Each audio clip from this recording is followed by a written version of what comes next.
Welcome to the Honest Designers Show, your transparent look into life as a modern designer. My name's Tom Ross and I'm the founder at designcuts.com, and this week I'm joined by my fellow Brit and expert hand letterer Ian Barnard, American retro design expert Dustin Lee, and sadly we are lacking Lisa Glanz this week, so you will have to await her return next week. In this week's episode, we dive back into social media for designers.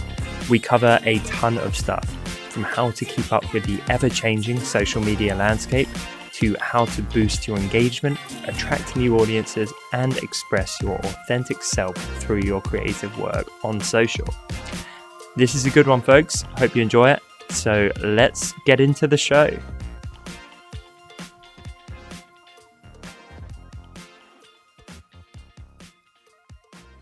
So this week we are back talking about social media for designers again. I can't remember how many weeks since we got into this topic, but I feel like it's a big topic. I know that previous episode was pretty popular with a lot of folk, and I feel like we haven't covered the half of it. So I feel energized. I feel good this week, guys. How about you? Yeah, feeling real great. Oh, worth noting, we are down Lisa Glanz and missing her dearly, right? Yes. This is going to be an all boys show, so it's not the same with Lisa not drinking wine while the show is happening. I know she adds an element of sophistication. I like to think, yeah, and all that money just floating around behind. Got to get it in. She's not here to defend herself. Yeah, right. Cool. Okay, so as I say, I felt like we covered quite a lot last time with social media. But I also know it moves so quickly. I actually had a meeting at Design Cuts recently with Raluca, who manages our social media pages. And we kind of came to the conclusion that actually it's roughly every 3 months, I think, that it almost needs a refresh, because people seem to get fatigued. Your audience gets fatigued so quickly and things move so fast that if you just keep churning out the same old stuff, it starts to lose that organic reach. It starts to lose the engagement. I don't know if you guys find this, kind of going straight into the technical stuff here, but certainly for me, I feel even since we did the first episode, stuff has changed, and we personally are trying quite a lot of new things for that reason. Yeah, I feel like I'm tripping through like a garage in the dark when I do social media. Some things work, some things don't, but I can't speak sophisticatedly about whether every 3 months that happens. Ian is probably much more qualified to speak on that.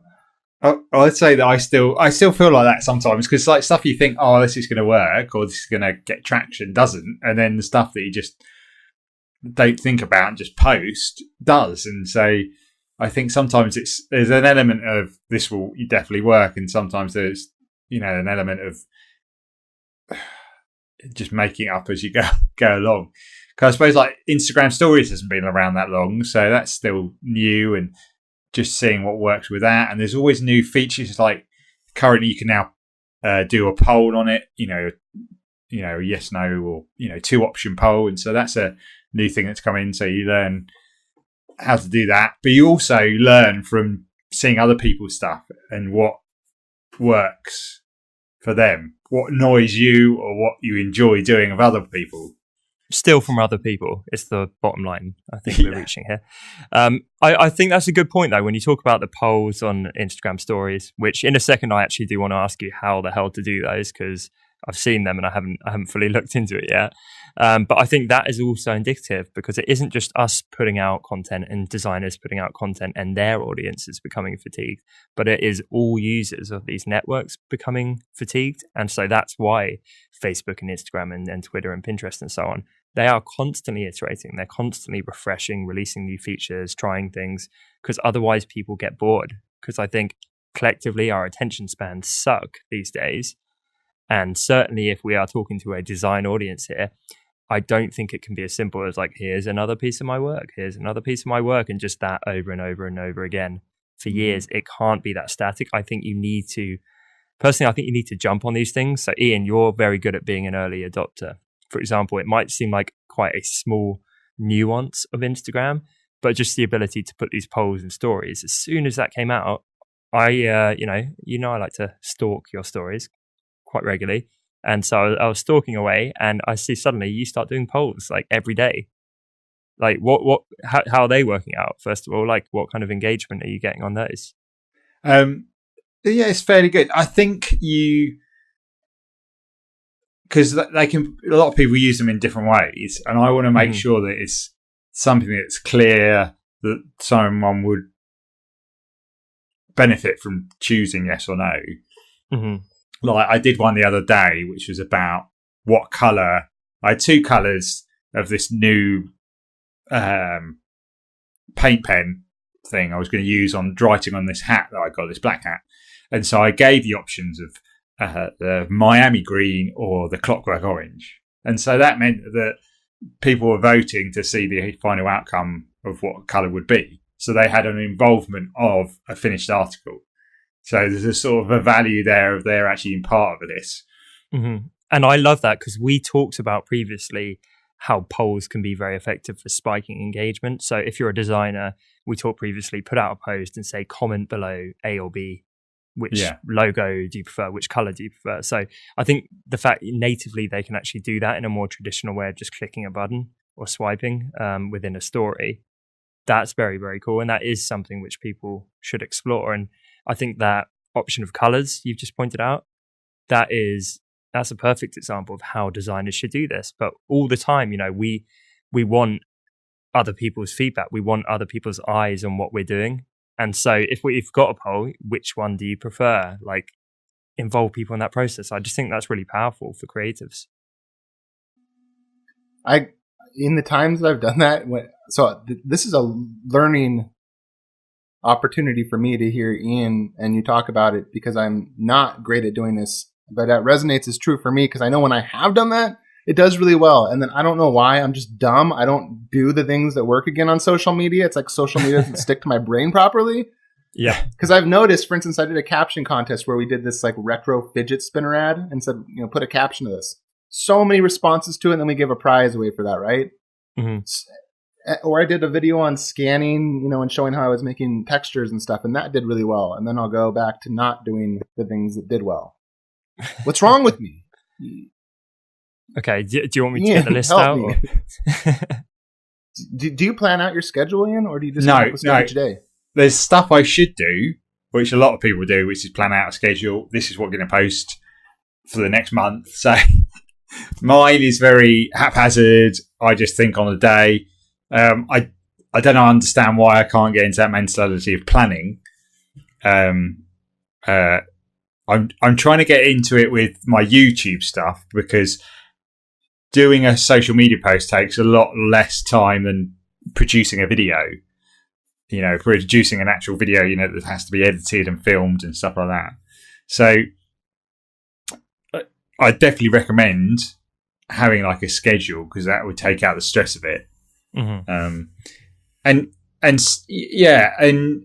whether that's having some sort of like, okay, depending on how often you're going to say you're going to do it every day, Monday to Friday, maybe having Monday as posting some bit of retro work, something your product's been used in. Tuesday might be something to do with something you found at a yard sale or something, a vintage typewriter or something like that. I suppose giving yourself a structure, giving yourself a routine helps with being able to post in a regular way. Yeah, I totally agree. It helps you be more consistent, and also people like being able to tune into something regularly. So if we've got like rare vintage find Fridays, and then every Friday they know they can expect that becomes like a little mini almost TV show for them to tune into. And then every Tuesday they're going to learn something. And that's exactly what we do at Design Cuts. And then the cool thing about that is, whether it's once a week or once a month, you can sit and review that last period of content and assess what worked and what didn't. And then you push the good stuff more, you learn from it and try other stuff based around that good stuff. And then you look at the weaker stuff, which might have flopped, and then you cut that and try something new. And that way it can naturally constantly evolve and hopefully get better. So I love those like ideas. By the way, thanks for the free ideas, guys. I love those ideas. I feel like in a lot of people I'm imagining feel this way, that there's so much work involved in doing this that if you're a small team or a single person, it's so hard. So Ian does amazing content, but I know he puts a lot of time into it. Mm-hmm. And you have a team as well. And so I think, oh, well, it'd be cool to teach something every Wednesday, but then I'd have to pull out my camera and I'd have to record this and I have to bring in and edit this. And next thing I know, half the day is gone. And it's very hard to draw a line between revenue and social media. Yeah, and we talked about this last time, the ROI, and that isn't always concrete. I guess it's just more the question is how to find time. I suppose you at the beginning you need to do what's quickest and easiest to get stuff out there. So I ended up making a product for myself because I needed something that was quickly and easy to get my work up onto Instagram. It's all about trying to find what, whether if you're doing a little tutorial, it's quite hard. I think it's quite hard unless you do, because I'm trying to do that on YouTube, and it's, sometimes quite hard just to get one out a week. It might be something simple. It might be a screenshot of you doing something, or it literally might be sort of 10 seconds of you doing a screen recording, just do this shortcut and then you'll get this or something in Illustrator.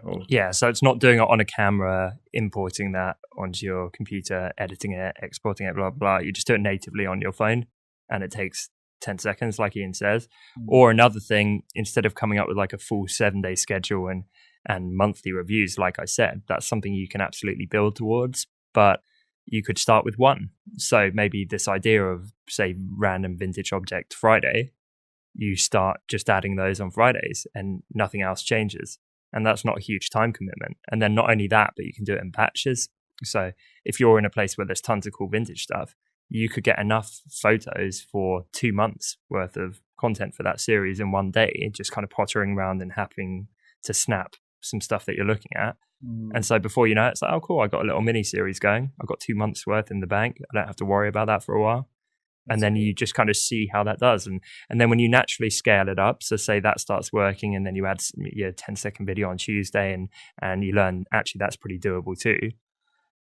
Suddenly the impact and the ROI and all that kind of thing becomes a lot more palatable because you realize, well, actually, I am just spending, 15 minutes here or an hour there. It is not my entire life. And not only that, but when you get a real good schedule going and see the impact and people engaging, I always like to think, imagine going back to having none of that. And that often feels very painful. Like right now, you might not be huge on social, but if someone said like tomorrow you have to delete all of your company's Facebook pages, Instagram, like everything, and you have no place for people to engage with you, that would feel pretty horrible, right? Oh, for sure. Yeah. No, that's a really good point I never thought of. And two, I know from talking to people that they have found me through that more and more as the audience grows. Mm-hmm. So yeah, you're right. When I think of it that way, it makes you motivated. And I think there's apps out there. There's like one called Later, which is something you can put stuff in to post for you, so that you can do the batch process of posts, so they do pop up. So I suppose it's setting aside time to do a bunch of them. That I'm saying this in a place where Buffer? Sorry? Is Later kind of like Buffer? It probably is, yeah. Anything that sort of you can put stuff up there and say, I want to post this. So Facebook has it natively. So actually you can set when you can post stuff. And I don't know whether it can in Twitter as well, but it's having that in there. And then, so the only reason you need to jump on is if to reply to comments, because obviously that can't be done, by a machine. So I would say as well, scheduling is great. But I think there's a lot to be said for simply doing it natively in the moment.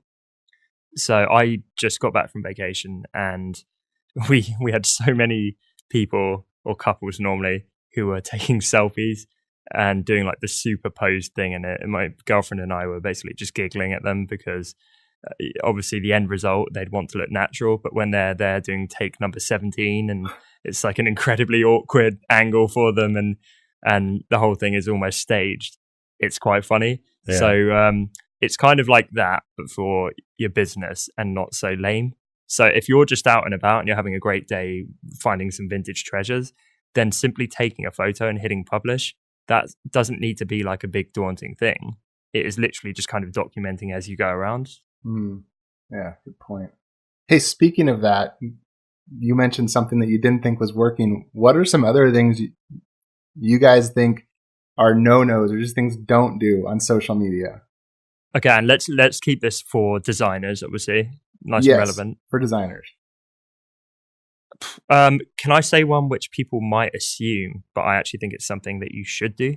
So it's not really answering your question, but straight away in my head, I thought, oh, don't post like when you mess up and that kind of thing. But then I thought, well, no, that's a great thing. And Ian, I know recently he drew on this hat and I actually kind of burst out laughing because he had like this squeezy ink pen thing and it like exploded ink halfway through a letter. And then I could just see in your motions, you're like desperately trying to salvage this thing. I have to say that made me feel so good to see because your stuff always looks so good and it so makes me discouraged from wanting to even try it. That seeing you just really blow it made me feel really good inside because I felt like, oh, good, there's hope for me. Honestly, on every platform, the comments blew up on, oh, thank you for posting something that actually looks rubbish. Yeah, there you go. Because obviously, I see a lot of my rubbish stuff, but obviously I don't want to post all of that because it's rubbish and people want to see something that's inspiring. But obviously, people can get paralyzed from constantly seing perfect work always there. And the thing is, I couldn't not post it, or not. I couldn't not post it. I posted something the other week where I said, I've got this hat, what should I write?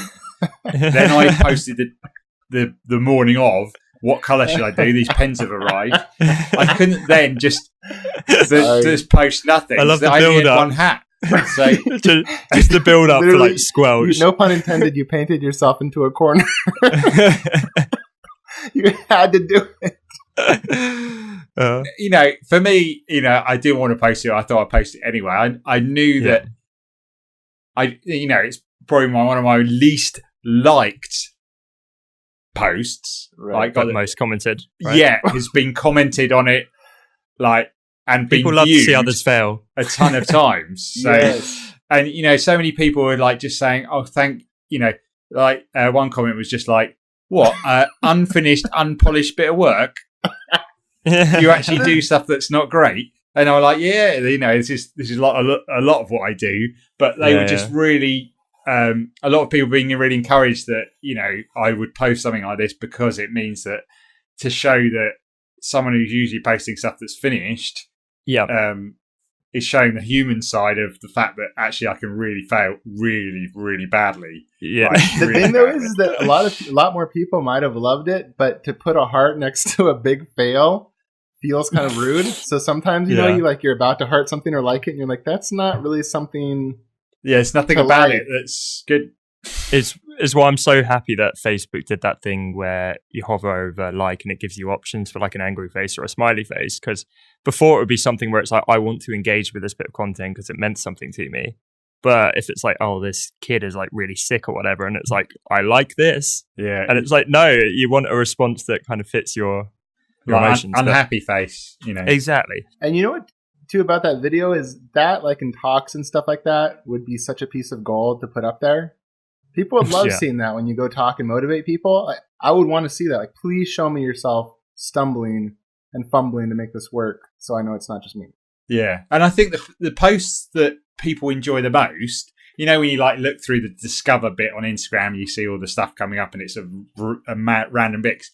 Is before and after stuff. So whether you're if you were looking at an Illustrator, they show 2005, 2015, and they show this sort of comparison of the same sketch. I see it. Yeah, I was going to say I see it with drawing all the time, and it's something like an eyeball. and the first one sucks, and then or like portraits or something, and it's like, wow, like look at the progress there. Yeah, because people love that before, especially with the fitness thing. The here's this guy who's really overweight, and here he is, super slim and a six pack. They love that sort of. If it's just a person with a six pack, they turn off. But it's just the fact, oh, look at what the transformation made. You sort of stop and notice. And I think that's the same with same with design and same with it, illustration and stuff like that. It gives others hope and inspires that if you keep plodding on, you can get to and practicing and stuff, you can get to a better level.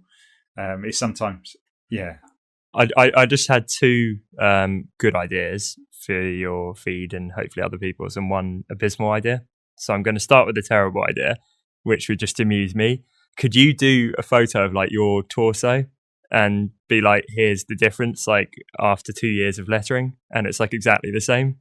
So it just hasn't made a blind bit of difference, just a little before and after for your fans.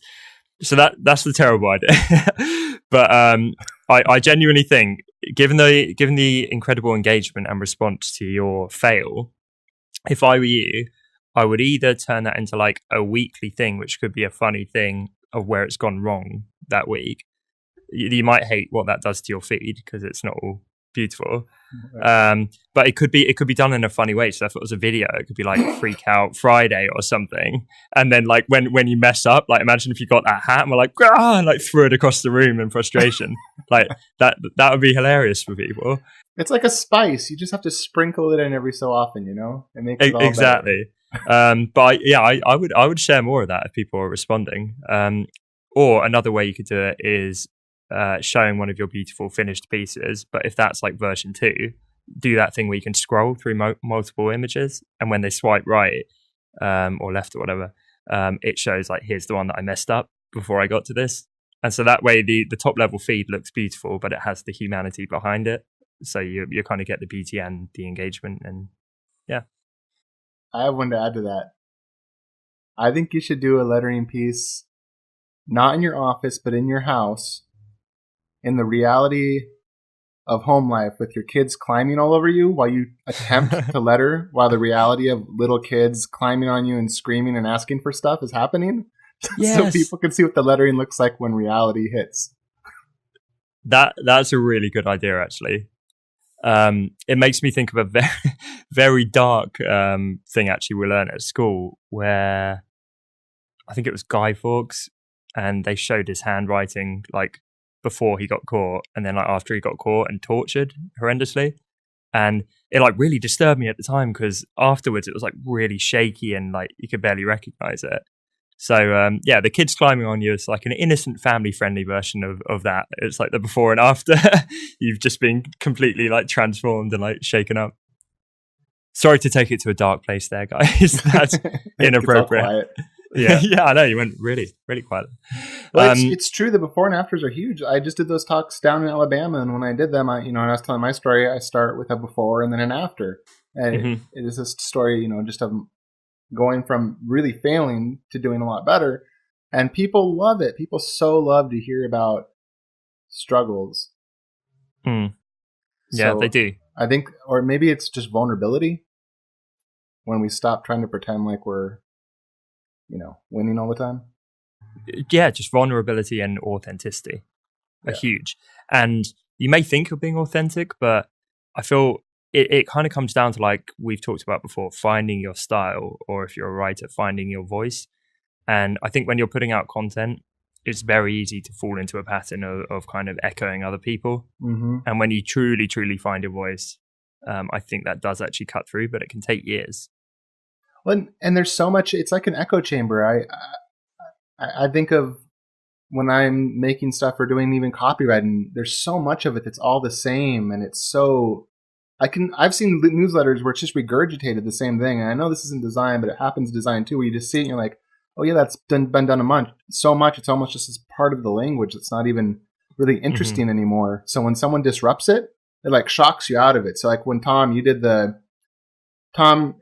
does these talks on his feed on Instagram, and he'll give little little stories about business or different lessons he's learned, like in his design and entrepreneurial career. Those would not be nearly as good if you were on a white background with lights on you. It's so much better when you're on a train or like walking down a hallway, or it's 12:30 at night and you look really tired and I don't know, you're like leaving your kitchen on the way to bed. It's so much better than if you were in front of lights and it seemed like you were just, faking it, not faking it, but like trying to present this really polished thing. But I'll be completely honest, I'm still in the process of finding my voice there because I'm stuck in that conundrum. Because sometimes I want to just jump on and be like, you know what, like I had a crappy day, I'm really pissed off and rant. But obviously you want to try and present like a bit of a professional exterior and try and be helpful and not completely lay it all out on the line, because it's like, well, that might make me look bad or the company look bad. Or so I think it takes a lot of bravery. There's an entrepreneur I follow called Stephen Bartlett, actually, who runs Social Chain, and he's just started a podcast. And in episode 1, he literally gets like into his relationships and like how all of it's affected by his career and goes like super, super personal. And I listened to it, I was like, damn, this is brave. Like, and this is truly authentic. And I think that's a very rare thing because people normally hide behind something. Yeah. So I've got a question for you guys. And in the immortal words of Dustin, I was just curious what you both thought about this. So I believe on social, you get the kind of inane, shareable content, which is maybe not so meaningful. But we've all seen this stuff, right? Like a kitten looking cute, or whatever the industry equivalent is for design. Maybe a meme, something like that. I think kittens work in design too. Always a winner. Yep, always kittens. Kittens using a Wacom tablet. Or you get perhaps the deeper, more meaningful stuff, which sometimes gets shared all over the place, but often it's not quite as shareable. It's a bit more personal, introspective. And then there's like a big gray area in between. And I really struggle. I like to think I know social media pretty well, but I really struggle with where to tread that line. Because, for example, at Design Cuts, we got into a phase of sharing a lot of memes. And, we did so to try and entertain people and be funny and whatnot. And they would get a lot of engagement and the page would grow quicker. They get a ton of likes. But ultimately, it's like, well, I don't really feel like we're attracting customers here. Mm-hmm. And I feel like people aren't, beyond that, because it's not all about that, beyond that, people weren't really engaging on like a deeper level. Just getting a bunch of likes, being like, huh, like that didn't really matter that much to me. But when we do the stuff where I really feel like the community rally around it and care, that's kind of what I care about. But you're constantly at odds. It's like, should I do this stuff that goes shared all over the place? And with the memes too, someone might remember the meme, but they don't even remember its Design Cuts. Yeah, exactly. And do you guys know what I mean? And I feel hopefully this applies to a lot of the listeners. If they are trying to think, how do I get myself out there? I think it could be very tricky. Like, do you perhaps play the longer game and just completely stick to your more personal, introverted content? Or do you go, oh, well, I see what's being shared everywhere, I'm going to replicate that, but then that might not get the people that you really want. You know what I mean? It's a real conundrum, I think. Sometimes I feel like when I'm doing social media, I think like that. What am I supposed to share? And I think of those really common things you're mentioning. And for anyone that's been around enough to remember Seinfeld, there's an episode where George is like, I'm going to be opposite George. And everything that George's instinct says to do, I'm going to do the opposite. And when he does that, his life just like turns around for the better and everything starts improving in it. And sometimes I feel like when I put something out on social or even an email and I do the opposite of what I think is the right thing, things do better. And I think it's because I'm not trying and it doesn't come across as fake or planned. Yeah. What do you think, Ian? I remember because I was sort of posting to social before I did the lettering, not on Instagram, but on Facebook. And it would just be like, here's a picture of the latest business cards I've designed or the latest website I've designed. And, there wouldn't be any hard, my wife might like it and my mum might like it. Oh. And, that would be about it. Ultimate insult. And like looking, and then just thinking about, you sort of have to put yourself in the picture. Okay, what would I do? Would I just like like it just to make them feel better and just move on.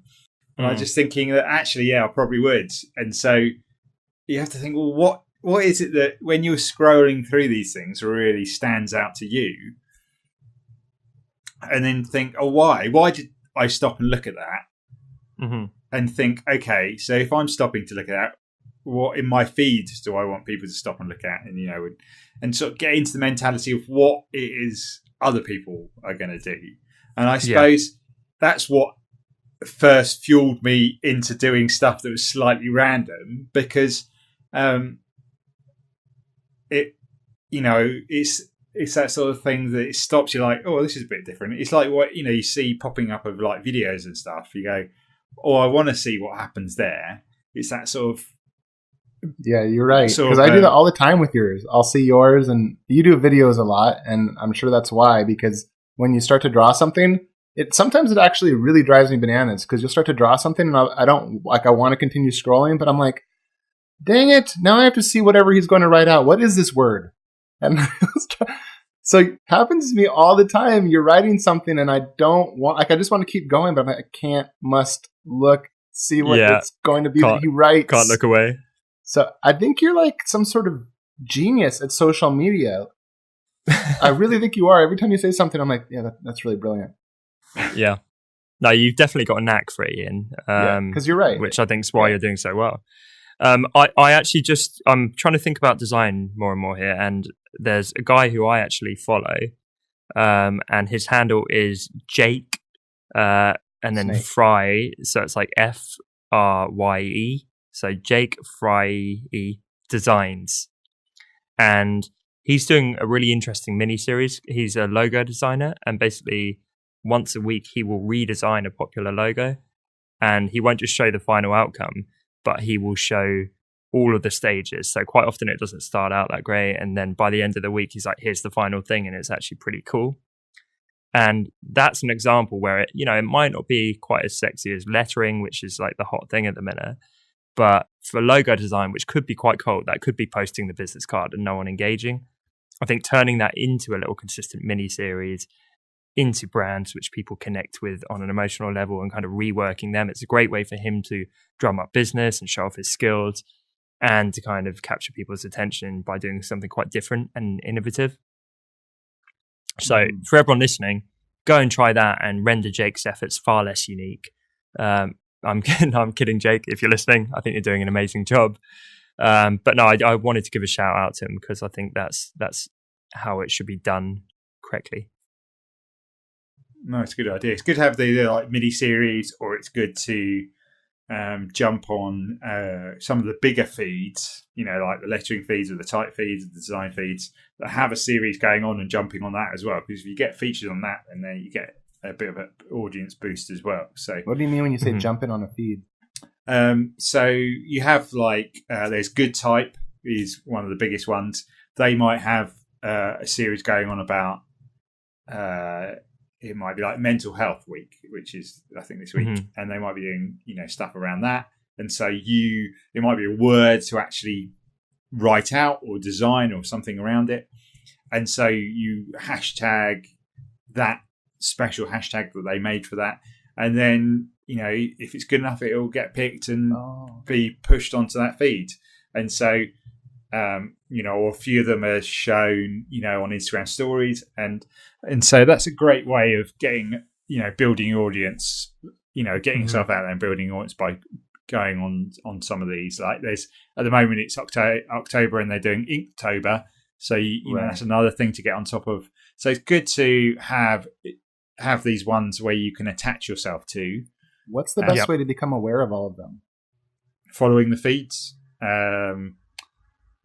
No, I was just thinking that though. I kind of wish there was a service or a site that compiles all these. Because I don't really particularly enjoy flipping through my feed all the time, searching for something like that. Sounds like a lot of busy work. Yeah, we need like designchallenges.com. And it will kind of let's do that. We should make that. And it will put it together. Marco, don't tell people about this idea. And it will, you know, it could do it by category. So it's like, if you're into lettering, do this. Web design, do this. One question, Ian, because I think you're in this world the most. I do feel like it is easier for letterers. Like, granted, there's more noise, but what if you are a web designer or a print designer, logo designer, brand designer, all these different mediums that don't seem to have these huge communities in the same way on social media, perhaps don't have all the monthly challenges. Like, what do you do to get the word out about your work? I've seen the things like web design that pops out are when they're animated, like Yes. a little animated post. So, going through the site and like scrolling or something just that. Or showing it from wireframe literally take shape. Yeah, showing your sketches. Sort of. I used to use a dot grid. I used to use a pad, with dot grid, so I'd do some sketches of how I wanted the site to be. So you could do the process of building up to actually making the site. You could show a little time lapse of you making the menu, time lapse of you putting parts of the site together, in Photoshop or Sketch. You could. Feels like there should, like, I would love to see stuff like that if people threw some sort of entertainment. Like, something I love about yours, Ian, is there'll always be something novel or weird or something that catches it. That's like a hook. Yeah. I feel like the more in anything, but like in web design, if someone did that, it would be awesome. Like, maybe they're frustrated. It shows them at first super frustrated with some interface thing, and they somehow express that, and they show themselves resolving it. Yeah. You know what I mean? Like, just something where you're like, oh, that was kind of funny. or look at this, buddy. We've all been there, Yeah. And, it might be something, looking at what frustrates you as a web designer and turning that into something funny, because there'll be other people who, find that hard as well, and turning into like, whether that's, you're typing away and you suddenly put a comma in the wrong place and your whole site goes down. It could be, it could be like top 5 things that annoy web designers, or, top 5 things. Although, again, then you're going back into the thing of like, yeah, that's a really entertaining bit of content, but is that just the shareable content without the depth? And will that get a bunch of attention, but will you get anything from it? And I suppose sometimes you need to mix it up, don't you? It's a constant juggling act. And I think really, just because I've tried some of these things and I wasn't totally happy with the results, or my goals were different, I wouldn't write it off. Anyone listening, I think the important thing is to try as many different content strategies as you can, analyze the results and see what works for you. Right. I do think, though, just to kind of push this point, the lettering world really has this sense of community around it, Ian. So if I was a letterer, I'd be like, great, like social media, that's really going to help me. I'm going to tap into all these challenges and then communities, and they're going to give me a leg up. I've just searched #webdesign on Instagram. Like, there's people posting some work, but there isn't that same community. And I don't want for the listeners to kind of get inspired by your story and then go away and try it for their medium and it falls flat. So I'm trying to think here, like, how can we really try and provide value for people listening? I was thinking that too, because I think designers obviously love beautiful looking things. I've noticed my brother is a software developer. He doesn't look at things as, wow. I've never heard him say, wow, that's gorgeous. He cares about, wow, what does this do? And I was thinking, so my brother is a software developer and he uses Snapchat. And he'll like sometimes show a piece of code he did, like he'll do a piece of code, then show how it works and just do a snap of it. But then every so often he throws in these videos that are hilarious where he'll just get dinosaurs on his desk and then he'll play like the Jurassic Park theme music on his computer. And then he'll do like these like epic slow panoramas of the camera going with like the dinosaurs in like a series. And it's in the middle of like stuff where he's showing code and stuff. So like, here's some code, and then all of a sudden, dun, dun, dun. It's really dorky things of dinosaurs, but I don't know. Maybe that's how it works for them. I thought he made it interesting for me, and I find it extremely boring. I like that. And I mean, just thinking on the spot here, maybe you could tap into certain things. So most developers I know seem to have an affinity for Star Wars. So you could maybe tap into some communities there where you think within that big community, there's probably quite a big segment of like-minded people. Mm-hmm. So you might search for PHP on your social network, and really there's not a whole lot going on. But actually, if you relate something like Star Wars or something like that to your work, suddenly you've got a bunch of developers who love Star Wars being like, oh yeah, cool, that's hilarious, and coming into your world. Yeah. I think it's, you know, because I see a lot of people like at Behance redesigning. You mentioned it earlier, Dustin, but like redesigning a famous logo brand or redesigning something. I think you find I mentioned that, Ian. Sorry, outrageous. Oh, no, I'm sorry. Redesigning something and going through like their project is like they've started from all those different elements they put a real big, you know, effort into it, and that gets loads of exposure because people say, "Oh, this is really good," you know, what they've done here, and that's quite shareable within the design community. But just self-initiated projects, I think, are really good because they show your like self-working within that, you know, project. The ideas that you come up with, it's a bit different. It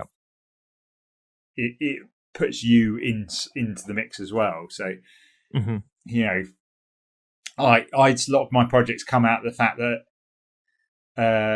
I have this sort of sense of childishness about me.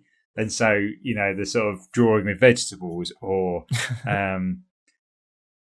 doing some videos where the drawing I'm doing on a bit of paper crashes and, you know, an error message pops up. And it's just, you know, little things that just like, okay, what do I enjoy? I enjoy doing a little bit of random stuff just because that's who I am. And it's good to inject that into your feed because then people sort of, you know, obviously they're entertained and it gives you that, but then it just shows you a bit of you. I know because obviously that we mentioned about not filling up your feed with, you know, personal family stuff to, you know, over the top. But having a bit of your personality injected into your work is really good because that really helps you stand out. So you have to think about who you are, what makes you tick, and see whether you can combine that with what you do, whether that's web design. You know, what's your favourite film? Combine it with something you could, you know, create a page for that film that you love and post stuff about that, you know, the process you went through. Yeah, definitely. And I think people recognize realness above anything. I might see someone doing the nerdiest thing imaginable, and I might look at that and think, man, that's incredibly lame and that doesn't interest me at all. But you know what? I respect them for embracing their inner nerd and like good for them and they're being real. And I respect them so much more than them trying to be something else. And so whether it is being a bit childish or playful or super nerdy or like really laddie. Do you have that expression, Dustin, in America? No. Like, I don't know, like boisterous, I guess. Oh, okay. Like whatever it might be, that is never not going to be cool. Being real, right? Like, I don't care if, I'm I'm not going to say what I was going to say, but yeah, like, no, I think it takes courage. That's what I was going to say. I think it really does. There's a gentleman here named Aaron Seacrest. I believe that's how you say his last name, and he has a company called OK Pants. Have you heard of him? Yeah, I have. Yeah. So he has OK Pants, and if you look at his social media feeds, like on Snapchat one time, he did a whole series, and it was something like Aaron's Kitchen or something like Kitchen Snacks, and it was these horrible, disgusting kitchen snacks. Sometimes it wasn't even snacks, and it would be called the Kitchen Snack series.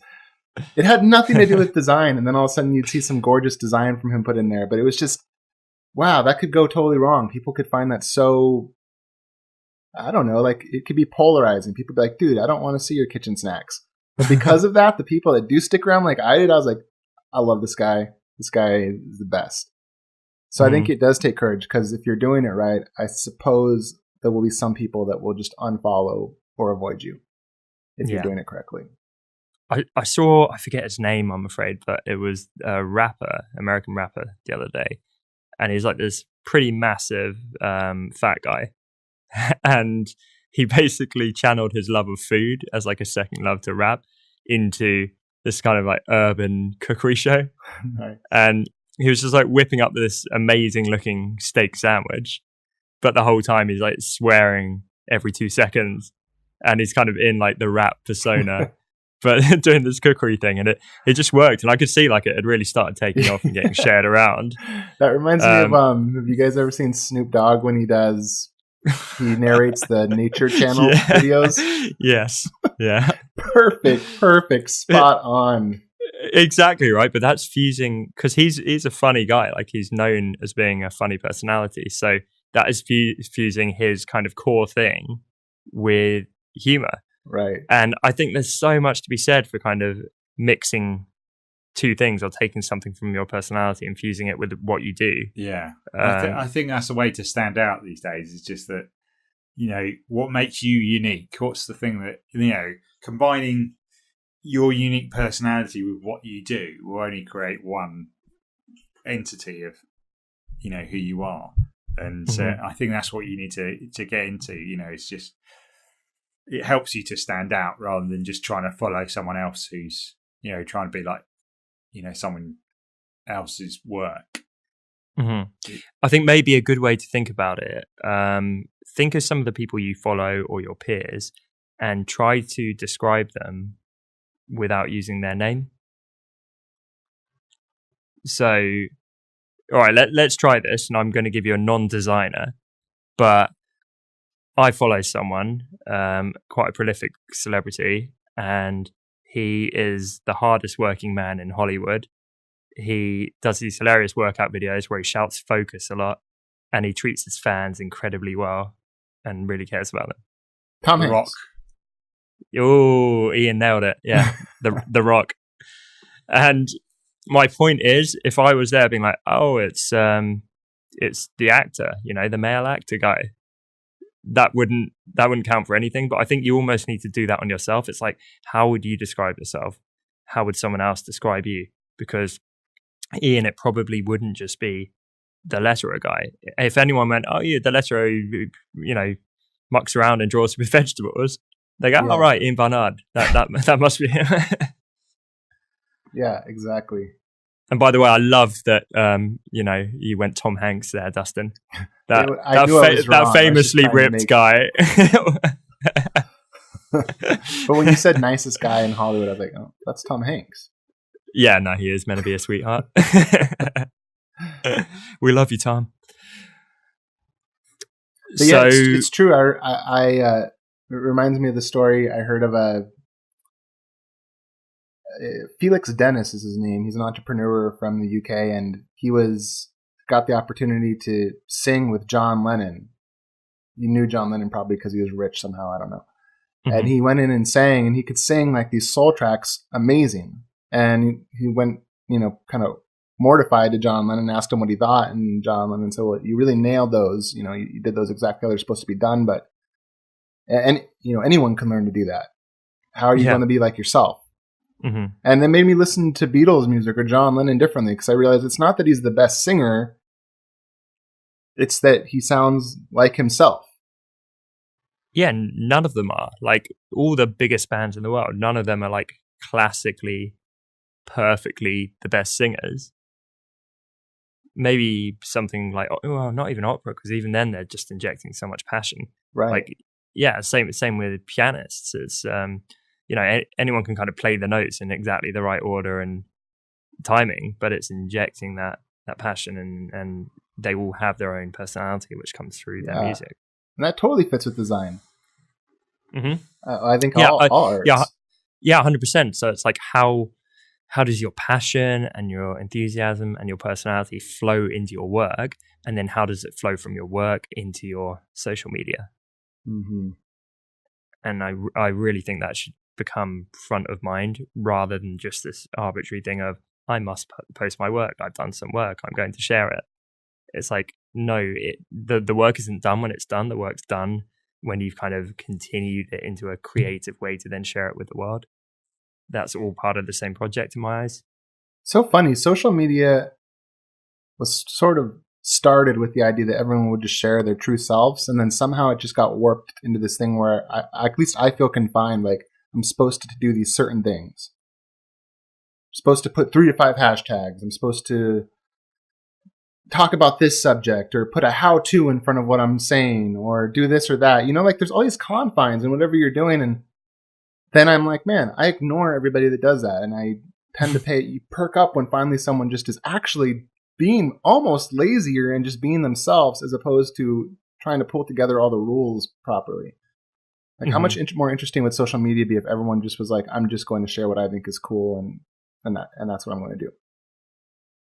I think it would make for much more interesting design feeds, including mine. Okay, so thinking again about design, because we are, after all, the honest designers, can we think of any other ways to be truly authentic with sharing our work? You know, we've kind of circling around here. It's perhaps not enough to just share your work. You know, it's great to inject some personality into it. It's great to show the flaws and the errors. I think that's certainly part of being authentic. What about something, in fact, here's one, something we haven't talked about a lot is actually the text and the description that goes with it. Because it isn't just about the images. If you post something and then you write an essay about, I really struggled with this and I've ripped it up 50 times and I found this the most challenging, draining project ever, but you know what, I stuck with it and I'm so proud of where it's at now. And then you share the work, that gives it such a more meaningful context. I think, I'm not a brilliant one at copy, just because I struggle with writing, but I think people do, you know, obviously the image or the video, whatever you post is the thing that is the hook, and then they read your description. You know, some people don't put descriptions, you know, or even hashtags. They just post a photo, and you know, but you know, there's a few and far between that have such good quality work that they didn't need to say anything about it. You know, it just speaks for themselves. But for everyone else of us, we need to, you know, maybe write about what we've done. You know, whether it's saying, okay, you know, for me, I sometimes put stuff up, you know, of me drawing some type in Illustrator, and I just explain my process in a few small steps. Or if it's a bit of work, I just explain maybe what went into it, how I got it, or, you know, just around it, just to give it context, I suppose, because once something has a bit of context, you look at it maybe a bit differently, or you resonate with the piece a bit more as well. Yeah, definitely. I've noticed that myself countless times. Sometimes I don't have time and I just put a really basic description or no description. And it's always the ones where I kind of pour a bit more into like a bit more of a heartfelt story or more elaborate context. And I noticed that with other people. So I get sucked into reading it. And suddenly when you've just read 5 paragraphs, you are 100 times more likely to engage with that bit of content instead of keep on scrolling because it sucked you in. Okay, so something I'm pretty certain we've never covered on this show is actually the importance of getting out there and engaging on other people's stuff. And I know a few people, not actually designers, but they're, you know, trying to break into growing their feeds, growing their audiences. And whenever you talk to people who are taking this kind of thing seriously, actually the biggest thing you can do is not just posting content, it's getting out and commenting on hundreds of other people's work, because that's how you get awareness. You start appearing in their feeds, and it's like a little web that you just kind of put out there. And it's a ton of work. Like you actually talk to some of these travel bloggers and it looks like they're just having an absolute blast and taking the occasional snap, and you're like, how are they living off of this? And it's because they take the snap on the beach and go back to their hotel room and spend 5 straight hours commenting on 6,000 people's individual photos just to get 2% of them come back and actually follow them. Like it's serious graft, and it definitely isn't for everyone. But I think we need to address that, because invariably when people tune into these episodes, they kind of go, well, how do I grow my following? That's always the question, right? How do I get bigger? And I think that's the way to do it. Can I give my best piece of advice on interacting with others? Typically the best thing to do is to just leave a comment and say something like, nice, and then be like, check out my portfolio with a link. That's someone just did that the other day on my Instagram, and I almost never respond when people do that. But I was like, dude, no. So that's actually not real advice. Don't do that. Just that's like a non-advice. That's like a no. Just say follow me back. Right.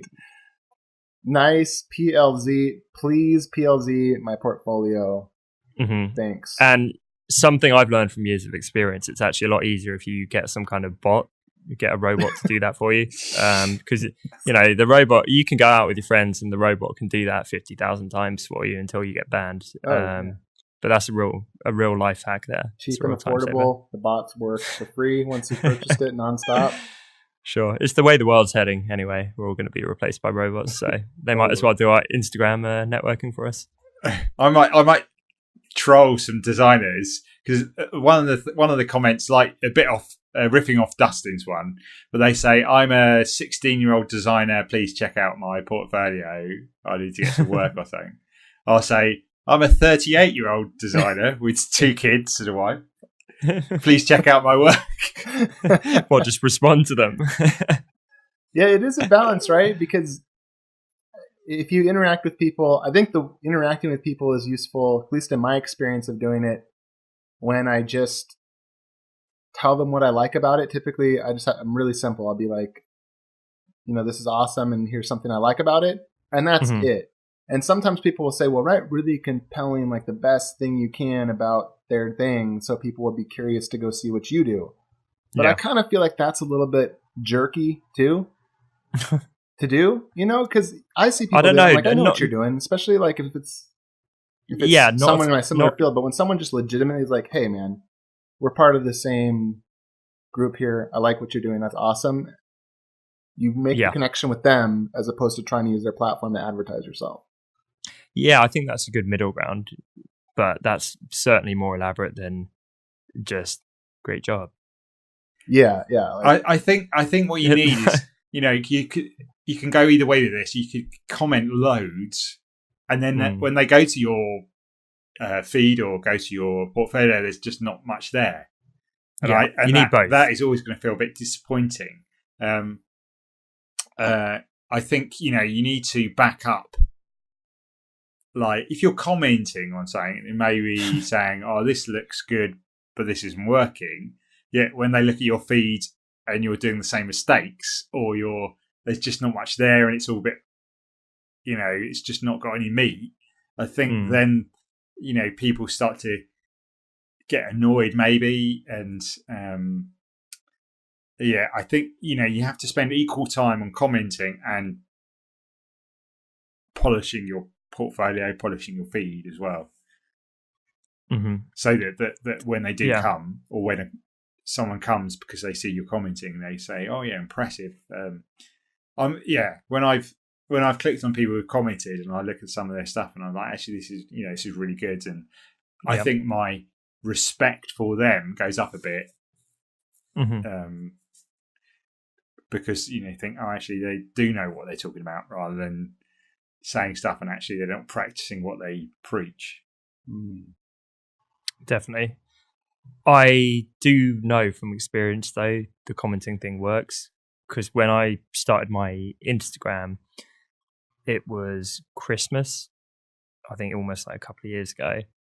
And I actually had time to do this because I wasn't at work. And so I did it as a little experiment. I didn't do tons of it, but I would go and comment on dozens of people's things a day with insightful comments, friendly comments, genuine comments. And within a week or so, I had over 200 followers and really, really good engagement. And now I haven't really had time for that, and I just kind of let it tick along and put out some content, but don't do that. I've still only got 750, and that's so far down the line. But I know it's because I haven't put myself out there. I've been too insular. I'm posting my stuff, but I'm not getting out in the community.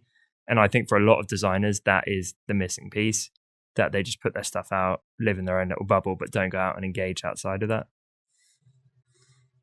it's hard because there's just so many elements to all these bits, plus trying to earn a living.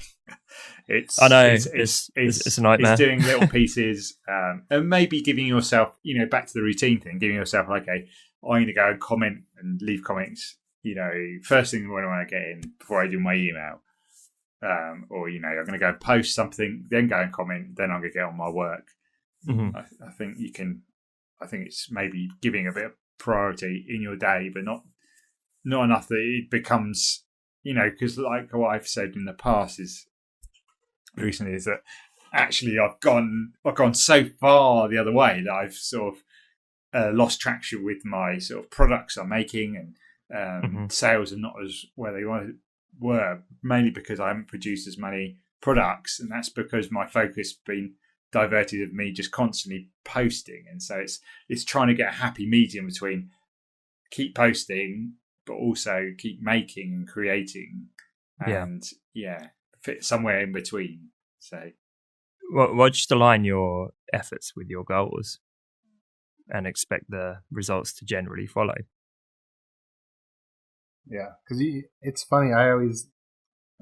My microphone is sitting on top of this book called Tools of Titans by Tim Ferriss. It's like I've got that one. Every single page has like a gem of amazing tips and information.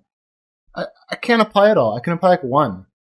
So you really got to like pick one thing and just like stick with it for a while. And if that's not your thing, move on. Or once that one's down, pick another. But I've noticed I've never been able to succeed when I have like this list of a bunch of things I need to do. It's overwhelming, and as I say, I've got that same book, Dustin. I got swept up in the energy of it for the first three days, and now I think it's like a very robust, either a doorstop or I think like a lamp is resting on it. I do like open it I'll open it to a random page and see what idea pops up. Yeah, I can't read through this whole thing and then use all of it. I could just use one thing every month or 3 months or a year. Yeah.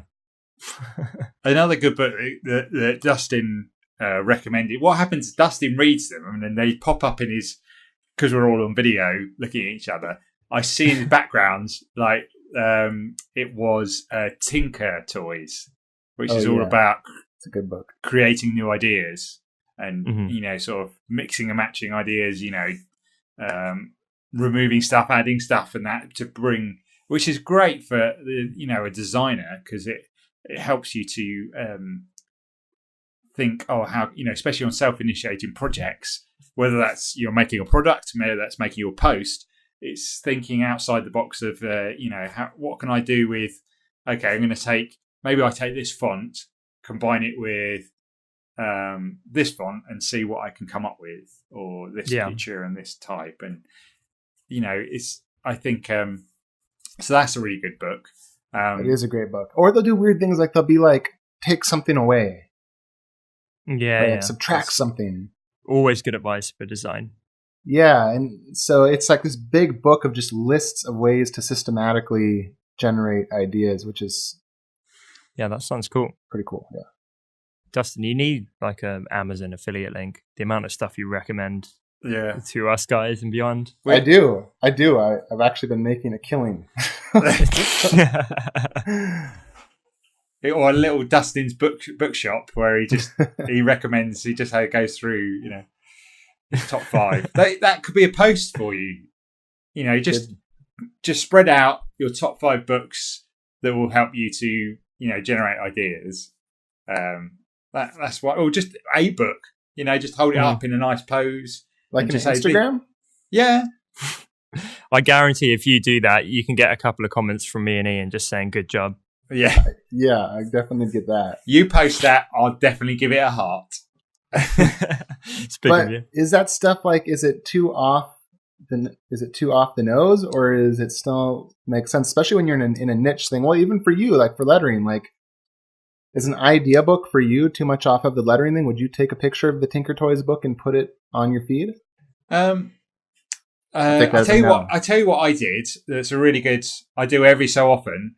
Is I take a picture of all my lettering books, like every single one I own, and it's getting bigger and bigger because people really love seeing what people like, people's bookshelves and what people have, because books are still, like, apart from Pinterest, are one of the main sources of inspiration for what I do. And people always love book recommendations. It's like recommending this, recommending that.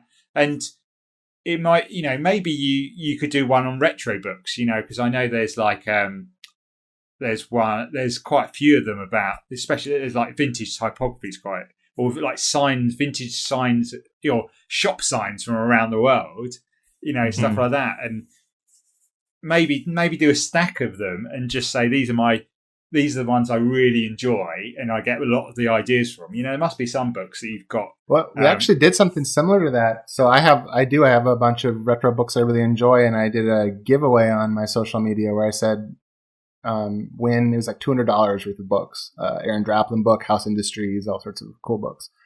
And it was to enter a giveaway for it. And you could have an entrance for, following me on social media, doing different things. And response was huge. I got lots of private messages from people saying, I really want to win these books, or I love that book, or I love this book. And it also grew my following a lot with people that were really interested in the same things as me. That's cool. So yeah, that was really effective. That's a little different because I was giving away $200 of free stuff, but it got like, I think 4,500, maybe more entries. Wow. And it really got traction. That's insane. I'm going to leave that as a cliffhanger because I think this is the second episode we've done on social media for designers. I think there's a lot more to be discussed. And so I would love to get into some of the specifics of tactics like that from Dustin, who is currently putting a pencil on his upper lip like a moustache to try and put me off. Is that an Apple pencil? Ooh, trying to make shiny. it a mustache. Trying to make Tom break up while he's talking. Yeah, I know, and it worked. Totally worked. But yeah, I think there's a lot more to get into. I know there's notes in front of me of ideas I had for this episode, which we haven't had time to cover. So I think let's do another one and leave the dear listeners there. And on that note, thanks everyone for tuning in. We continue to appreciate you guys. I feel like I want to do, this isn't even a milestone episode, but I want to do a shout out because I do still think it's very, very cool. I got a message right before this show, just, with some kind words about the podcast. And I think it's awesome for the people that keep tuning in and hopefully finding some value. Hey, maybe we should sign out following our own advice. Like, I could be like, I'm 36 and have 2 kids. Go check out my portfolio. Well, just turn it into a pitch fest. We should randomly post that on some when the episode goes out to see who's listening. And we should go all over the place and do that on people's pages. Oh, okay, yeah. This is supposed to end. Sorry. That might be my Twitter status in a minute.